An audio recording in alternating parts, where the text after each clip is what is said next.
મારું નામ સરવૈયા રમેશ, ઉનાથી આવું છું. ઉના કાંડના પીડિત પરિવાર.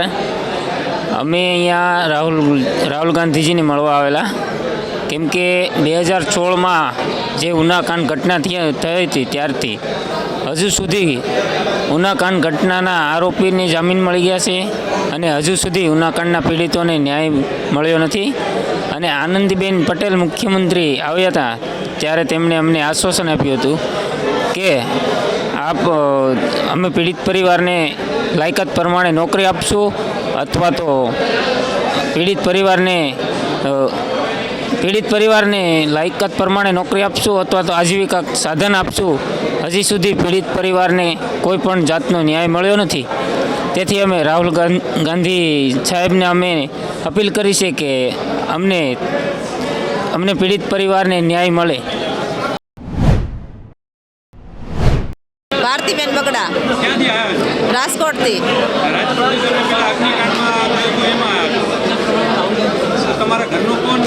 મારો દીકરો 20 વર્ષનો.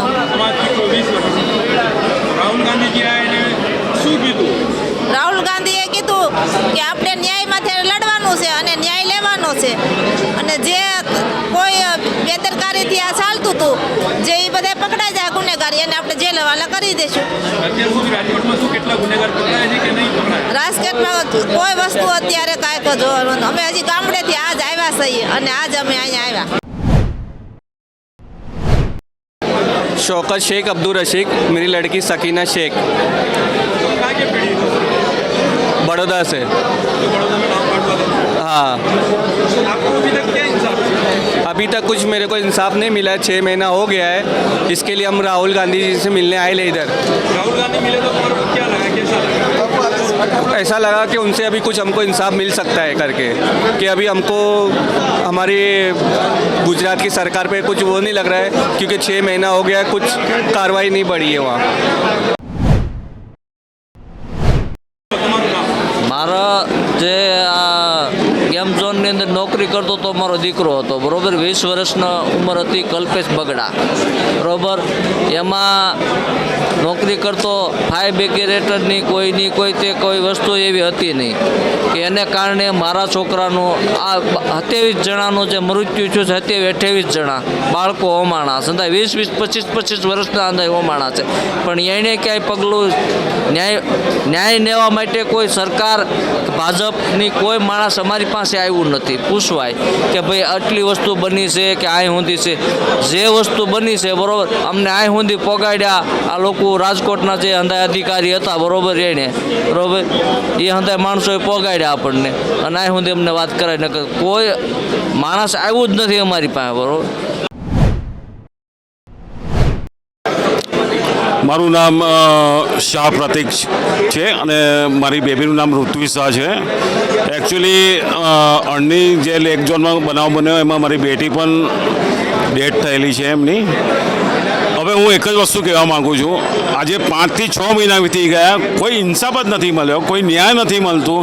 આ શું ચાલી રહ્યું મને ખબર નથી. એકદમ ભ્રષ્ટાચાર ખાતું ચાલી રહ્યું છે, અને આ ભ્રષ્ટાચાર લોકો જે નેતાઓ ઇન્વોલ્વ છે એ લોકોને નાબૂદ કરવા પડશે અને જડથી હટાવવા પડશે. આજે કેટલો ટાઈમ થયો, 5 થી 6 મહિનામાં હજુ પણ કોઈ ડિસિઝન આવ્યું નથી, અને ગોળ સરકાર ગોળ ફેરવે છે. અમને રાજ્ય સરકાર પર તો વિશ્વાસ જ ઉઠી ગયો છે. બસ એક જ વસ્તુ હું કહેવા માગું છું, જલ્દીથી જલ્દી જેટલું બને એટલો ન્યાય જોઈએ અને અમને 100% પરિણામ મળે એવી અપેક્ષા રાખું છું. मेरा नाम संजीदा सैयद है, मैं बड़ौदा से आई हूँ, और ये जो बोट कांड हुआ है उनके साथ मैं आई हूँ, पीड़ितों के साथ. और आज हम राहुल गांधी जी से मिले. अभी तक 6 महीने से इनको इंसाफ नहीं मिला है. अब हमें लग रहा है राहुल गांधी जी से मिलने के बाद कि इनके लिए कुछ होगा, आगे इनके लिए एक स्टेप आगे जाएंगे और कुछ कर सकेंगे राहुल जी. મારું નામ કમલેશભાઈ છે, જે ટીઆરબી ગેમ ઝોનની અંદર આશાબેન કાતરનું ડેથ થઈ ગયું, મારા બેન થાય. અમે સરકારે જ એમાં જવાબદારી છે. જે પાંચ વર્ષથી ટીઆરબી ગેમ ઝોન એમને એમ ધમધમતું તો અત્યાર સુધી સરકારે તપાસ ન કરી, એટલા માટે ત્યાં અગ્નિકાંડ થયો. ન કે અગ્નિકાંડ ન થાત. અંદર કોઈ ફાયર સેફટીનો કોઈ સાધન નથી, કોઈ ફાયર જેવી વસ્તુ નથી, અને અગ્નિકાંડ થયો એટલે હવે સરકાર એમ કહેશે કે બધી શાળાઓમાં ફાયર સેફટીની તૈયારી કરાવો, ફાયર સેફટીનું બધું ચેક કરાવરાવો. તો જ્યારે અગ્નિકાંડ પહેલાં ચેક કર્યું હોત તો આવી ઘટના ન બનત. રાહુલ ગાંધીજીએ તમને શું કીધું? રાહુલ ગાંધી યારે અમારે વાત થઈ ત્યારે અમે તો પહેલાં રાહુલ ગાંધીને એમ કીધું કે જે આ તોડબાજી છે ને એ બંધ કરાવો. જે તોડબાજી બંધ થશે ને તો અન્યાય થતા બંધ થઈ જશે. અને રાહુલ ગાંધીને અમે બીજું એમ કીધું કે જે આ એસઆઈટીની અંદર જે આ રચના કરવામાં આવી સુભેશ ત્રિવેદી, તેને 1 મહિના પહેલાં તો એને 1 કરોડ રૂપિયાનો કૌભાંડ કર્યો છે દારૂ અને જુગારના કાંડની અંદર. તો એની પાસેથી અમે શું અપેક્ષા રાખીએ ન્યાયની? અને ત્રીજું એ કે અમે રાજકોટની અંદર જ છીએ તો એક પણ બીજેપીનો નેતા અમને મળવા નથી આવ્યો, એક પણ સાંસદ સભ્ય મળવા નથી આવ્યો, એક પણ સભ્ય મળવા નથી આવ્યો કે તમારા શું હાલચાલ છે, તમારા શું પરિવાર ઉપર આ ગુજરે છે, કે તમે શું કરી રહ્યા છો. અમને કોઈ મળવા જ નથી આવ્યું અત્યાર સુધી. તો અમે ક્યાંથી આશા રાખીએ આ સરકાર પાસે, ગુજરાત સરકાર પાસે કે અમને ન્યાય મળશે એવી? વડોદરામાં 18 જાન્યુઆરી 2024માં જે માનવ સર્જિત હત્યાકાંડ થયો, હરણી બોટ કાંડ, જેમાં 12 નિર્દોષ બાળકોએ જીવ ગુમાવ્યા. આજે 5.5 મહિના કરતાં વધારે સમય થઈ ગયો, તે છતાં આ પીડિત પરિવારને ન્યાય નથી મળ્યો. અને આ પીડિત પરિવાર જે આજે દેશના વિપક્ષના નેતા રાહુલ ગાંધી જ્યારે અહીંયા અમદાવાદ કોંગ્રેસ કાર્યાલય ખાતે આવ્યા હતા તો તમામ પીડિત પરિવારોને એક આશા કે રાહુલજી અમને ન્યાય અપાવશે. અને માટે આજે રાહુલજી ગાંધીને લોકો મળ્યા અને એમના પ્રશ્નોની એમને વાત કરી છે. કારણ કે ગુજરાત રાજ્યના મુખ્યમંત્રી જ્યારે 18 જાન્યુઆરી આ બનાવ બન્યો ત્યારે વડોદરા આવ્યા હતા તો મુખ્યમંત્રી અને ગૃહમંત્રીએ ત્યારે પ્રેસ કોન્ફરન્સમાં એવું કીધું હતું કે કોઈ પણ ચમરબંધીને છોડવામાં નહીં આવે. આજે 5.5 મહિના થઈ ગયા તો પણ જે ભ્રષ્ટ અધિકારીઓ, જે આરોપી હોવા જોઈએ એ બહાર છે, જે મ્યુનિસિપલ કમિશનર હતા એ બહાર છે, જે સમયે મેયર, જે નેતાઓ હતા એ બધા બહાર છે. તો જે અધિકારીઓ ભ્રષ્ટાચાર કર્યો અને કોર્પોરેશનના ભ્રષ્ટાચારના પાપે આ બનાવ બન્યો અને આ નિર્દોષ બાળકોનો જીવ ગયો, તો ભાજપના સરકારમાં ભાજપના નેતાઓ આ ન્યાય અપાવવામાં નિષ્ફળ ગયા છે. ત્યારે આ લોકોને એક ઉમ્મીદ, એક આશાની કિરણ છે કે રાહુલ ગાંધી અમને ન્યાય અપાવશે. અને માટે આજે પીડિત પરિવાર રાહુલજી. रेशमा खलीफा, बड़ौदा. हाँ, 2 बच्चे, मेरा एक लड़का है और मेरी सिस्टर की लड़की है. क्या कार्रवाई करने वाले कि नहीं आई?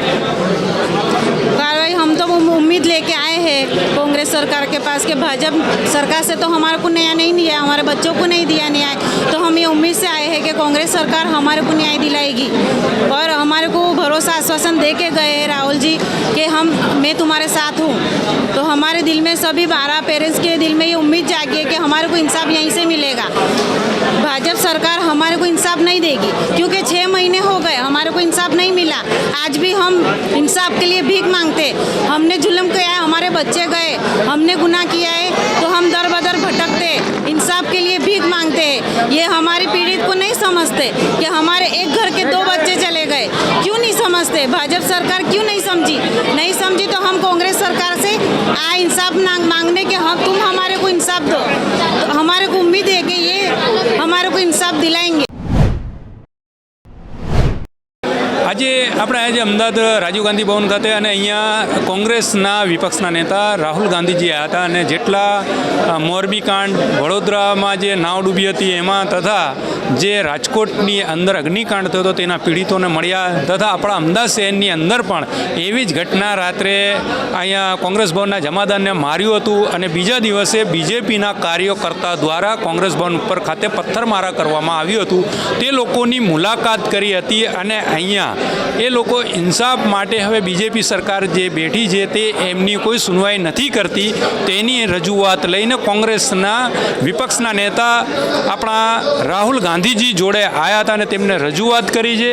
અને આગામી દિવસોમાં 2027માં રાહુલ ગાંધીજીએ સ્પષ્ટ રીતે કહી દીધું છે કે હવે કોંગ્રેસની સરકાર બનશે. તેની અંદર રાજકારણ પણ ખૂબ ગરમાયું છે અને આ રાજકારણની અંદર કેટલા રાજકારણો રમાઈ રહ્યા છે હવે એ આપણા જોવા જેવું રહ્યું છે. હું સાદાબ શેખ, પંચાયત ન્યૂઝ, અમદાવાદ.